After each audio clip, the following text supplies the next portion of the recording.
Hi everybody, I'm Zilla Blitz, and welcome to episode 6 of our campaign game with Sherman Leader, the 2017 World War II ground combat game from Verssen Games.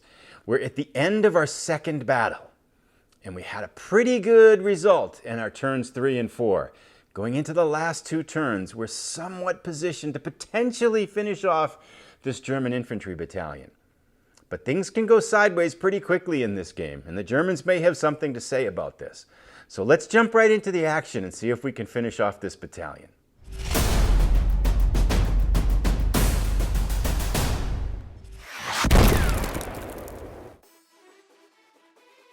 Here's a quick update if you missed the previous scenarios. Our battalion has moved up into the city here, and most of the fighting between us and this German infantry battalion has been centered on these 4 hexes in the city. Now, we've lost one of our anti-tank teams, and Sergeant Custard his Sherman is immobilized because it lost a tread, but we've been able to extract a lot of damage on the infantry battalion, in particular in our last turn. Now, with 2 turns left, the German infantry battalion has 9 strength points left, 7 rifle squads. This is actually a rifle squad, I just ran out of counters. 7 rifle squads and 1 anti-armored car. So we have to destroy 4 of these points in order to eliminate the battalion. Once the battalion reaches 5 strength points or less, it's considered eliminated. We have 2 turns to do it. So let's get busy with the German move. Let's roll for the German turn 5 movement. Now, because the battalion's at half strength, we're supposed to subtract 2 from this die roll, which will make their movement more cautious. The cautious kind of elements of movement are up here. But a special rule of this invasion scenario is that we only subtract 1 even though the battalion's at half strength. So we could get anything from the most aggressive advance where everything is advancing to everything is retreating and running off the board. It all centers on this die roll, so let's see what we get. A 4 minus 1 is a 3. So that's pretty cautious. Advance to cover for our armored units, adjacent cover for rifle units. So we have a few movement options for some of these rifle units, and again, this is a rifle unit here. Their instructions are adjacent cover. So for example, this rifle unit could move here, here, or here. They all have the same levels of cover. We're going to use it to have it retreat a little bit to this higher terrain. Likewise, we're going to pull 2 of the rifle units to go sideways to this higher cover, which meets the adjacent cover requirements. And then this last rifle unit will pull up here. That will put these 4 rifle units out of range. However, the remaining rifle units are in range and they will attack. So let's take care of them. First rifle unit will move down here, forward into the city here, and its most viable target to hit is to aim for Sergeant Hart's mortar team. Normally it needs 5 to hit, however, because it's moved, it needs 7s or greater to hit. A 9 and a 4. It's gotten 1 hit. Sergeant Hart's defense is 2. Because he's in bocage, it's 3. He needs a 3 or less to negate it. That is a 4. Oh, Sergeant Hart's going to have to pull a damaged chit here to start us off. That's not what I was hoping for. I thought the odds would be with us there. Sergeant Hart pulls immobile, so it's pinned down. That shouldn't impact us this turn. The next rifle unit has adjacent cover orders as well. It will slide to the side. Its most viable target, we're going to have it fire back at Sergeant Sanders and his squad. The rifle unit's moved, so it needs 7s and above to hit. 7 and a 6. It as well gets 1 hit. Sergeant Sanders needs a 5 or less to negate it. 6. Oof. Luck is shifting here. We're taking some damage. Sergeant Sanders' squad takes some damage. Hopefully nothing catastrophic. Exposed. That's not a bad one again. That means shots at it next turn have a +2 die roll modifier to it, so that might not be a big deal if we can finish the work up this turn. Next up, the last German rifle unit to move and attack will be this one that has just appeared this turn as reinforcements. It's going to move into this high terrain in the city, and it as well will fire at Sergeant Sanders. 7s or above to hit. 6 and a 2, both misses. Excellent. The last German unit to move is this armored car, which is an advance to cover orders, meaning it takes us into the same hex as our M4 Jumbo, and it will fire at it. It's 5s and above to hit. This is our most deadly attack. 6 and a 1, so it gets 1 hit. The Jumbo needs, it's a defensive 3, but in city it's a 5. It needs a 5 or less to negate it. A 1, excellent. Sergeant Myers and his Jumbo's luck continues. They got so many shots at it last turn and survived them all, and they've survived this turn's attack as well. With that, the German turn is done. It is our turn to attack. We're going to start by having Sergeant Custard with his Sherman take a shot at this rifle squad that's moved up. It needs 6s or better to hit. 2 shots. 3 and a 1. It's not good luck for us to start out the turn with. All right, let's move to our most important attack this turn. We're going to have Sergeant Myers and his jumbo fire on the armored car that came in and attacked him in the first half of the turn here. And Sergeant Myers needs 6 and above to hit normally, but he's a good shot at range 0, so he needs a 5 and above. And because it's range 0, he needs a 4 and above, and he gets 3 shots with the special rule for the invasion scenario. Double 1s. Sergeant Myers, that's about as bad as we can get, but he's got one more shot, a third one. 8. Excellent. Armored car needs a 4 or less to survive. Come on, let's get this one. 9. Yes, we've got it. So the armored car is eliminated, and that gives us 2 of the 4 points we need to eliminate the battalion. We need to knock out 2 rifle squads with our remaining 5 attacks. All right, next up, let's have Sergeant Zebra and his elite machine gun team fire on one of these 2 rifle squads up here. They automatically hit. They need 1s or above to hit, but we'll just roll it because it's fun to automatically hit. An 8 and a 10. Oof, that's a pretty good roll for an automatic hit there. Now a rifle squad needs 3s and above normally in high terrain, 5s or less to survive, 6s or greater, and we've knocked it out. 8 and a 1, we've got it. So another rifle team drops. We just need to eliminate 1 more rifle squad. Oh, I take that back. Yes, 1 more rifle squad, and it will be down to 5 points, which is eliminated. Correct. Let's see if we can give Sergeant Hart the honors here to be the one to demolish the battalion. Sergeant Hart fire this rifle team that's holed up in these buildings here with his mortars. Normally they need 4s to hit. However, with the range of Sergeant Hart's a good shot, so they need 3s or better to hit. 2 shots, 3s or better. An 8 and a 2. We get 1 of 2 hits here. Rifle squad needs a 5 or less to survive. 7. Excellent shot, Sergeant Hart. The rifle squad goes down, and with that, the battalion only has 5 strength points left, which means it is eliminated and the scenario ends. The battle ends at the end of this turn. But just for kicks and giggles, let's have our last units fire because we can. Actually, I didn't think through this. There's only 1 target in range of our infantry teams here. Let's have Sergeant Wagner see if he can do the honors here. Firing at range 1 on this rifle squad, he needs 4s or better to hit. 3 and a 1. Both missed. Gah. Let's have Sergeant Moore try his luck. So his team here has been reduced. They got casualties, but he's firing at range 1. They need a 5 normally, but Sergeant Moore actually adds a -1 modifier onto it, so they need 6s or better to hit. 3 and a 1. God, actually, this is a good time for us to have bad luck. So if there was going to be a turn where we had bad luck, it's after we've already wiped the battalion out, where this is nice. Last chance is Sergeant Sanders, who's taken a ton of fire, will fire on the rifle squad. Normally needs a 5 or above, and there's actually no modifiers at range 1, so 5s are better to hit. 3 and a 1. That's 3 consecutive 3s and 1s. I don't know. But anyway, all of them miss, which is actually, that makes it very lucky because we only have the 5 rifle squads left now in the whole battle. So we've wiped it out. But had we missed one of those previous shots, we would have needed this one to complete the battle. So here's a final look at the battlefield. And actually, in terms of these damage counters, I had to take some of them up because we didn't have enough German rifle team counters for all the reinforcements that kept coming in. So had I not cleaned some of them up, this actually would have been a much bigger pile of carnage here in this city. What a heavy fight, street, house to house fighting in here. Just a lot of stuff going on. But I think I'm pretty happy with the results here. We did lose 1 anti-tank team, but Sergeant Headland, who was just come up and started leading that team, he was in for 1 turn before his anti-tank team got annihilated underneath him there, did survive, so that's good. We have our tank down here, Sergeant Custard Sherman, that has broken treads. We'll try to have to fix that in between weeks here. And then Sergeant Moore's infantry squad picked up some casualties as well. We'll have to address that in the break. But otherwise, I feel like we got off pretty light here. Only Sergeant Myers and Custard picked up 1 point of stress each. Sergeant Headland did too. But all in all, boy, that was... I think the big turn 4 was pretty lucky for us, to be honest. And that's really what carried the day. And Yeah, so happy with the results, and let's kind of move forward and clean up this battle. Then we're going to clean up the week to get us ready for next week to go into week 2. The campaign is far from over. First thing that we have to do at the end of the battle is to draw a post-battle event card. Hopefully this is something good for us. Ooh, this is not good. Exhausted. Inflict 2 stress on your highest skill level participating commander.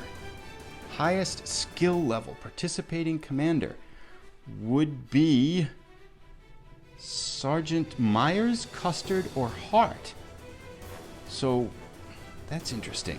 Okay, we'll figure this out. So Sergeant Myers and Sergeant Custard already have 1 stress from the battle. Giving them another 2 stress would cause them to fall into the shaken category. So instead, we're going to give it to Sergeant Hart. Sorry, Sergeant Hart, but you just got a little bit more stressed out because of firing all those mortars. Because when he gets 2 now, he's going to get 2 automatically at the end of the battle, which will give him 4, but it still keeps him in that okay level. Whereas if we gave the 2 stress to Myers or Custard, they would go into the shaken level at the end of the week, and that's not good. So Hart gets the extra 2 stress. Now comes the fun part. We get to destroy the battalion. So this battalion 6A now is officially removed from the game, so we'll pull its card out. That one's gone. And we'll take the counter off the operational map here as well. If that leaves us, we'll talk about this movement in a little bit and take a look at this. But we did a good job because we took the unit out of the front and we took the first unit in the enemy transit. We can expect these 3 battalions to move forward. But that's those are a couple 2 casualties for us to inflict on the Germans. Let's do a quick debrief on our commanders. Sergeant Headland showed up in the middle of the battle, was given charge of the anti-tank team. They rushed forward to the city where his anti-tank team was promptly killed around him. He got stressed out a little bit from that, picking up 1 stress. By being in the battle, he picks up another 2 stress, so he ends the battle with 3 stress. However, his still status is okay because it'd have to be 4 to get that. He gets 2 experience points, 1 experience point for being in the battle, 2 for second one for killing the enemy battalion, so he ends up with 2 of the 5 he needs to get promoted. Sergeant Moore, in charge of the raw recruit infantry team, didn't get any stress. He picked up 2 kills in the battle, which is pretty good for this unit. He did gather 2 stress from being in the battle, but however, up to 2 he is still okay, so his status is still okay. He gets 2 experience points as well, which gets him halfway to a promotion out of recruit class. Likewise, Sergeant Wagner with his experienced rifle team picked up 2 kills. He gets 2 stress from being in the battle, but his status is still okay because it's up to 4. He gets 2 experience points as well. He only needs 1 more experience point to get promoted out of green status. After a shaky start with the mortar team, Sergeant Hart picked up 3 kills in the battle. He got 2 stress from being exhausted, and he gets 2 more stress from being in the battle. He ends up with 4 stress. He is almost shaken, but he's hanging in there with status okay. He gets 2 experience points as well, leaving him halfway to getting promoted out of an average leadership class. Sergeant Custard had the misfortune of having his Sherman tank's treads get blown off in the very first turn of the game. He spent the rest of the game back at the beginning spot where he started, but he still managed to pick up 2 kills. Getting his treads blown off the tank caused him 1 stress. Being in the battle gives him 2 more stress, so he ends up with 3 stress. However, he's got this cool rating of 1, which reduces it back down to 2. So his status at the end of the battle is okay as well. He gets 2 experience points, which gives him 1/3 of the way to graduating out of the average class and getting promoted. Sergeant Myers and his M4 Jumbo picked up 3 kills in the heat of the battle, and he had some incredible luck in having his tank not take any damage during the battle. He had 1 stress from one of those shots. He's going to add 2 more from being in the battle. However, he is cool, so likewise, the same as Sergeant Custard, he ends up the battle with 2 stress, leaving him pretty much in the middle of the okay status, 2 out of 5 experience points that he needs in order to get promoted. Colonel Sanders likewise took a ton of fire in the battle, but managed to come through unscathed. He gets 2 experience points from being in the battle, gets him halfway out of the recruit class. He started with no stress. He ended up with 2 stress just from being in the battle. He didn't pick up any along the way. He is on the edge of being shaken, but he is still okay. And all in all, I think a pretty good performance for Sergeant Sanders, who I keep wanting to call Colonel Sanders. I don't know why, but Last but not least, Sergeant Zebra picked up 3 kills with his machine gun team, an outstanding performance. Had no stress to start with. He picks up 2 from being in the battle. However, he's got that cool rating of 1, so it reduces to 1 stress. He gets 2 out of 7 points he'll need to get promoted in this battle, in this campaign. So given that there's 3 weeks, we're not going to see him get promoted. This is probably the level he's going to be at, but still an outstanding performance for Sergeant Zebra. Let's take a look and see how this leaves us in terms of the campaign. So here is the infantry battalion that we wiped out. This has a victory point total of 4 when we wipe it out, and that gives us 5 from the one before, from the battle before, and 4 from this one gives us 9. On our evaluation card here, we are still in the poor range, but we're only through the first week of 3 weeks. So we have 2 weeks left to get 18 or better, which would be that great evaluation. So this was a solid start for us. I mean, we're on that pace right now, but you know, we've had some losses and we've got some commanders under stress. So lots of things can change in weeks 2 and 3. That brings us to the end of the battle. Now we have a few things to do because it's the end of the week. One of the things is we move the battalions, the German battalions, forward. So the first thing is this German large tank force. Now, normally you'd roll a die for this. However, by nature of this scenario, we add 5 to the die roll for every one of these battalions on the first end of the first turn to move forward or not. And by adding numbers, that's more likely they're going to move. They're either going to hold or move is what's going to happen. Because we're adding 5 to the die roll, and then our operations level our event card says we add 2 more, we're adding 7 to every roll. That means it's impossible for any of these units not to advance, so all of the German battalions are going to advance. First up, the large tank force, Battalion 1A, advances, and I'm thinking that's going to be our target for the next turn. The artillery unit, 3S, moves forward as well. Likewise, the small tank force moves forward as well. And lastly, this massive headquarter, which if you look at it, has so much stuff. I think it's over 20 units in it. This is immobile, so this is going to stay where it is. But we've got some more pressure coming. I'm thinking this might be our target for the next battle. Now, the other thing we do at the end of the week here is we kind of make some adjustments to special options points, and we spend those special option points to either buy new units, or repair some things that are broken and other things there. So we're going to do that stage now. First up, we have to figure out how many we have. We had 6 at the start of the turn because I didn't spend all of our special options points at the start of the game. So we had 6 left over. By nature of the scenario, we get 8 more this week. That gives us a total of 14 special option points to spend in this kind of interim between week 1 and 2. Before we can even start repairing things, however, one of the adjustments we have to make is that this German battalion, this artillery unit that it's still in the battle, its special condition is lose 2 special options points during the adjust special options points step. So each one of these battalions has unique features, and this one's kind of a pain. Basically, I think it's simulating that our units are taking artillery fire and taking some casualties while we're between weeks here. So our 14 goes down to a 12 immediately.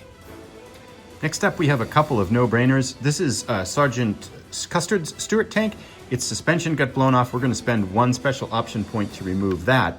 And likewise, Sergeant Moore's rifle team suffered casualties. We're going to spend a point to remove that. So that brings us down to 10 special option points left.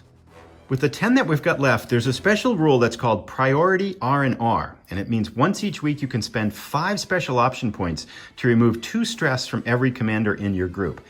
We're going to do that because everybody except Sergeant Zebra has at least 2 stress, and I'm afraid that going into the next battle, we're going to see that start to pile up, and we're going to see our commanders go from okay to shaken, and once they get to that shaken status, their shots get a lot worse. So for example here, you can see Sergeant Kelly, who's got 3 stress. If he goes from okay, he actually is shaken right now. So instead of -1 in the same hex or plus 0 from 1 hex away, he would be -3 and -2. That's a 20% decrease in his ability to hit anything with his unit. So by spending these 5 special option points, we're going to keep more of our commanders from going into that shaken status during the second week and remove some of the overall fatigue from our unit. So that brings us down to 5 special option points left, but we remove 2 stress from every single commander in our command. Lastly, with our 5 points left, I was hoping to buy a 2-speed vehicle, because they can kind of push forward, I think, at the end and really help at the end of battles. But we don't have enough to be able to do that. We don't have the luxury to do that. So we are going to buy a machine gun team. It's going to cost us 4 as special option points. So that leaves us with 1 special option point that we'll save until the next turn. And unfortunately, that means we're starting the second week of the battle with less units than we started in the previous week, because we lost a machine gun team and an anti-tank team during the first week. So our total number of units goes down from 12 to 11 as we start the second week. Lastly, we have a couple more replacements in commanders. We have 4 tanks and 3 commanders of armor left, so we have to bring in a new recruit commander, and that will be Consul Jr., son of Sergeant Consul, who was killed in the first battle. He comes in as a raw recruit, but he's going to take over the Stuart tank, his father's Stuart tank. He kind of assumes command of that tank. It stays in the family line, and we'll see how Consul Jr. can do with the Stuart tank in the next battle. Lastly, we have 7 infantry units and 8 infantry commanders. So that means we have to say goodbye to one of our commanders. Sergeant Moore is going to be retired from the battle. Thanks for your service. And with that, we've reached the end of the first week of our campaign. We have 2 more weeks left in the campaign, although I'm thinking next week might be one big battle against that tank battalion that's coming forward. But we're going to think a little bit about that. We'll be back in a few days to start up week 2. If you've enjoyed this, as always, thumbs up and subscriptions are greatly appreciated, as that help gets the channel in front of more people. And love to hear your comments on what you think about this battle down below too. So please drop a comment down, and I'd love to hear from people that are watching. If you're enjoying it, if you've got suggestions for improvement, I'd love to hear those as well too. We'll be back in a few days with the start of week 2 and our first battle in week 2. Take care, everybody. Have a great weekend.